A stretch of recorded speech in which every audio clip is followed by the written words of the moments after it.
하명숙 전 총리가 불법 정치자금 9억을 한신건영의 한민호 사장으로부터 3차례에 걸쳐서 3억씩 9억을 받았다고 대법원에 의해서 인정되어서 징역 2년을 살았습니다. 공직자가 9억이라는 거대한 정치 자금을 받고 징역 2년을 살한 것도 좀 이례적이고요. 그것보다 훨씬 많이 살아야죠. 그 다음에 더 나아가서 이 재판이요, 국회의원 임기를 채우고 다시 한번 국회의원 더 될 때까지 진행이 되었습니다. 기가 찬 이야기죠. 자, 2010년 7월 21일 불구속되었는데 2015년 8월 20일 대법원으로부터 징역 2년에 추징금 8억 8,300만 원을 받았습니다. 그 사이에 2012년 총선이 있었고 총선에서 당선이 되어가지고 하다가 끝났습니다. 이렇게 긴 시간이 걸리는 재판도 참 웃기는 이야기고요. 그러면 대법원에서는 어떻게 결정했냐? 전원 합의로 결정을 했습니다. 1심에서는 무죄를 선고했다가 항소심 2심에서 1차로 건넨 3억 중에 1억짜리 수표가 한명숙 총리 동생의 전세 자금으로 쓰였고 또 이 한만호라는 사람이 돈 준 사람이 부도가 난 이후 한 전 총리로부터 2억을 돌려받은 점 등을 근거로 유죄를 선고했고 대법원에서는 대법관 13명 전원 합의체로 진행이 되었습니다. 사안이 중요하니까 이 전원 합의로 해서 한국의 대법관들이 전부 참석을 했죠. 그래서 처음에 1차로 보낸 3억에 대해서는 13명 전원이 돈을 받은 게 맞다라고 했고 2, 3차로 보낸 3억씩 6억에 대해서는 5명은 무죄고 8명은 유죄다라고 해서 결국은 전부 다가 유죄가 되었습니다. 그런데 5명의 그 반대 의견도 검찰이 한만호 씨를 수십 차례 불러 조사를 했는데 진술 조서가 5개밖에 없다라는 절차, 즉 증거 수집의 적법성 절차를 문제 삼은 부분에 불과합니다. 자, 대법원의 다수 의견은 검찰이 제시한 한만호의 비자금 장부와 비자금 조성 및 장부 관리를 한 대리인 정모 씨의 일관된 진술, 그리고 동생의 전세 자금이 이 수표로 이렇게 들어갔고 그 다음에 또 그 돈을 일부 돌려주고 이런 걸로 봐서 이거는 맞다라고 이야기를 한 겁니다. 그런데 지금 민주당의 추미애 대표를 비롯해서 기소도 재판도 잘못됐다. 이 아래 이 출소하는 이 의정부 교도소 앞에는 현 의원 20명이 가가지고 한번 보세요. 이해찬, 문희상 등 우원식, 지금 원내대표죠. 가가지고 마치 올림픽 금메달 따고 귀국하는 환영연 공양 지금 리셉션 비슷한 모양을 연출하고 있고요. 우원식도 사법 적폐는 청산돼야 한다라고 이야기를 했습니다. 자, 그러면 이 정권은요, 자기들이 당한 모든 일은 다 업무가 있어서 그랬고 억울하고 대법원의 대법관 13명은 정권의 주문에 의해서 이렇게 했고 결정을 기소한 검찰은 정권의 주문에 의해서 표적으로 그렇게 했다고 이야기를 하는 거 아닙니까? 자, 제가 하나 물어봅시다. 그렇게 검사들을 잘 다루고 또 대법관들을 잘 주무르는 박근혜 정부가요. 자, 이 지금 판결이 최종적으로 기소가 된 거는 2009년에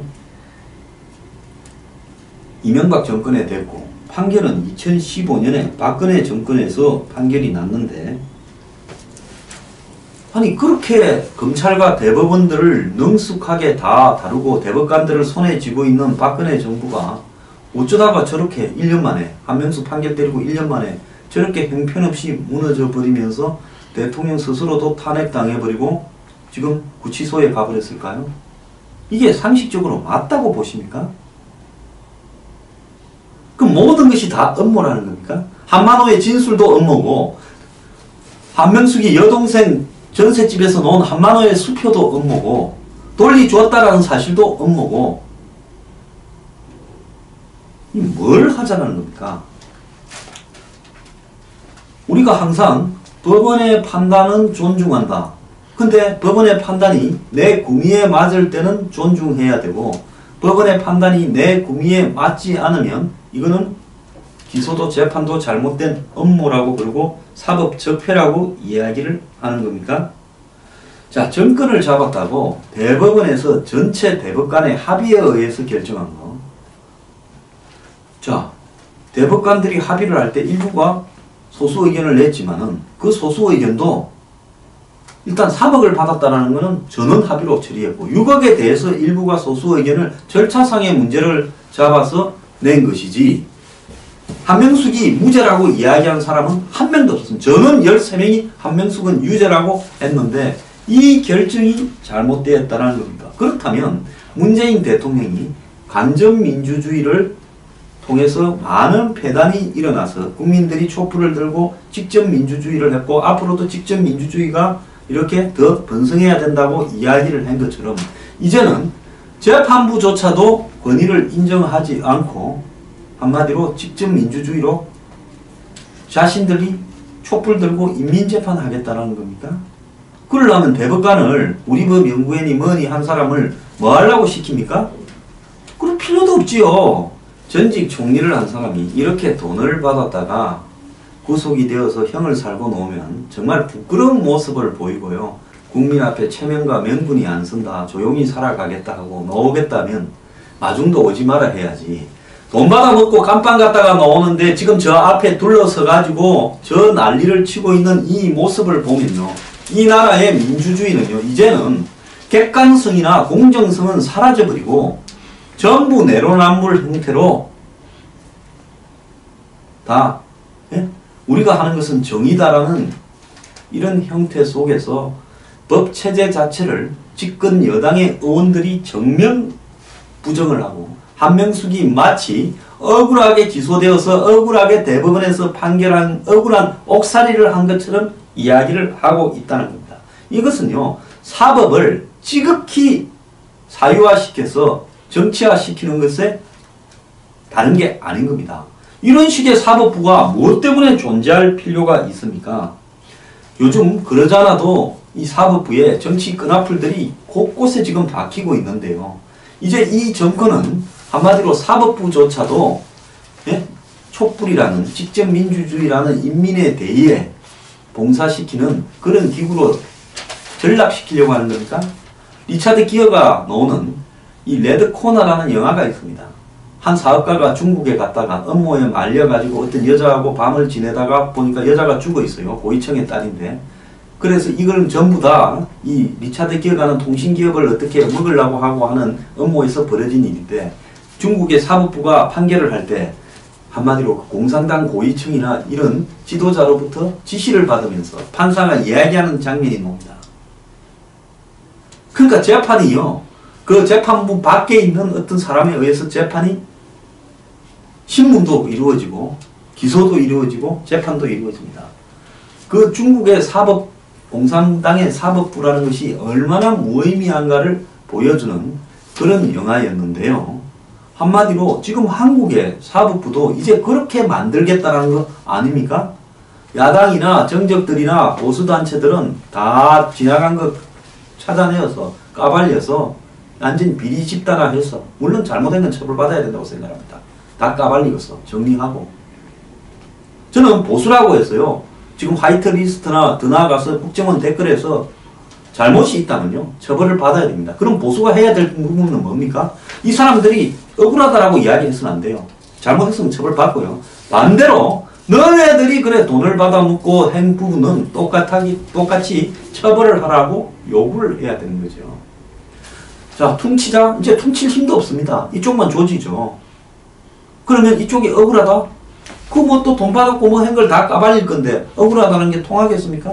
적어도 공정하게 법을 집행하라고 이야기를 해야 되는데요. 이 사람들은 공정하게 법을 집행할 생각이 없는 사람들이에요.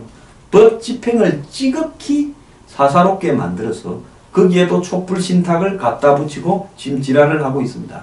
이 자들은 얼마 전에 저거 정권에서 측정한 저거 정권의 송영무 국방부 장관이 측정한 사드 전자파 측정에서 핸드폰 전자파보다도 더 작다고 무해하다고 나왔는데, 추미애 대표는 이 사드 전자파에 대해서 박근혜 대통령 방미가 강력한 전자파 발생 사드를 받아오는 방미라면 해서 당시 박근혜 대통령의 방미를 비판했고요. 이재명 시장은 사드 전자파는 인체에 치명적인 영향을 주는 것으로 알려져서 이분도요, 색깔을 고쳐야 성공합니다. 그리고 손혜원, 표창원 등은 사드 전자파 밑에서 내 몸이 튀겨질 것 같아서 오늘 이 손혜원이하고 표창원이를 저기 사드 레이더 앞에 끌고 가서 몸이 튀겨지는지 안 튀겨지는지 한번 테스트를 해봅시다.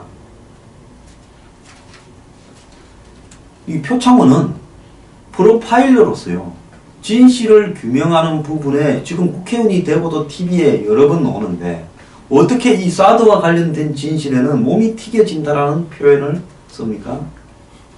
자, 눈이 멀은 이런 사람들이 프로파일러가 제대로 될 수 있겠습니까? 우상원, 몇백 킬로를 들여다보는 레이더를 쏘는데 안전하겠냐? 이 기본적인 전자파에 대한 인식조차도 없는 사람입니다. 김종대, 요즘 곳곳에서 이 군사 전문가라고 자처하면서 이제 정의당 의원 타이틀까지 달아가지고 개입을 하는데요. 자기가 군사 전문가라고 하면서 사드에서 나오는 극초단파는 위험한 전자파라고 헛소리를 했습니다. 자, 이런 자들이 지금 뻔뻔하게 한명숙의 문제에 대해서도 마찬가지로 지금 환영을 하고 억울한 옥살이 사법적폐 운운하고 있습니다. 자, 대법원은요, 지금 이런 행동들에 대해서 입장을 밝혀야 된다고 저는 보고 있고요. 이런 부분에 침묵을 한다면 한마디로 사법부의 양심이 사라져버린 겁니다.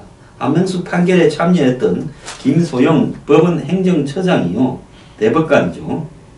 이 사람이 억울한 옥살이라 주장하는 데 대해서 소신 있는 말을 했습니다. 근거 없는 비난은 사법부의 신뢰에 영향을 미치기 때문에 바람직하지 않다고 이야기한다, 이렇게 말을 했는데 국회 법제사법위원회에 출석을 해서 말을 했습니다. 재판은 법 절차에 따라 객관적인 정보와 당사자의 충분한 주장 등을 통해 이루어지고 있다.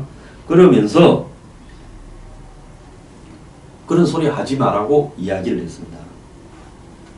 주광덕 의원이 오늘 한명숙이 석방되면서 대법원까지 유죄로 확정한 부분에 대해서 정면으로 부인하고 있는데 이 부분에 대한 입장이 뭐냐라니까 이렇게 답을 했는데요.